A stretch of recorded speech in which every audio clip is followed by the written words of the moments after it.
முன்னொரு காலத்தில் ஒரு அடர்ந்த காட்டில் ஒரு முயலும் ஒரு பூனையும் சிறந்த நண்பர்களாக வந்தன. முயல் மிக புத்திசாலி.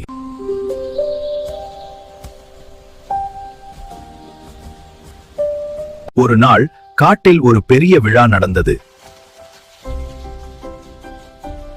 அந்த விழாவிற்கு சென்ற விலங்குகள் அனைவருக்கும் சுவையான உணவுகள் வழங்கப்பட்டன. முயலும் பூனையும் நிறைய கேரட்டுகளையும் பால்கோவாவையும் சாப்பிட்டுவிட்டு திரும்பிக் கொண்டிருந்தன.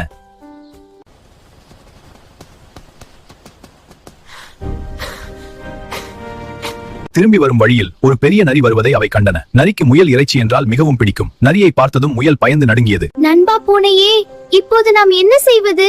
நரி நம்மை பிடித்து விடுமே. பயப்படாதே முயலே, என்னிடம் ஒரு தந்திரம் இருக்கிறது. நீ ஓடி சென்று அந்த புதருக்கு பின்னால் ஒளிந்துப்புகிறேன். பூனை மெதுவாக நரியின் முன்னால் சென்று தள்ளாடி தள்ளாடி நடந்தது. பூனைக்கு ஏதோ பலத்த காயம் ஏற்பட்டது போல நடித்தது. இன்று ஒரு சுலபமான வேட்டை கிடைத்துவிட்டது. முதலில் இந்த பூனையை சாப்பிடுவோம், பிறகு முயலை தேடலாம். பூனை மெதுவாக நரியை ஒரு பெரிய மரத்தின் அருகே கூட்டிச் சென்றது. அந்த மரத்தின் அடியில் ஒரு வேடன் விரித்திருந்த வலை இருந்தது. பூனை லாவகமாக அந்த வலையை தாண்டி குதித்தது. ஆனால் நரி நேராக சென்று வலையில் சிக்கிக் கொண்டது. நரி வலையில் மாட்டியதைக் கண்ட முயல் ஓடி வந்து பூனையை கட்டி அணைத்துக் கொண்டது. உன் புத்திசாலித்தனத்தால் இன்று என் உயிரை காப்பாற்றினாய் நண்பா.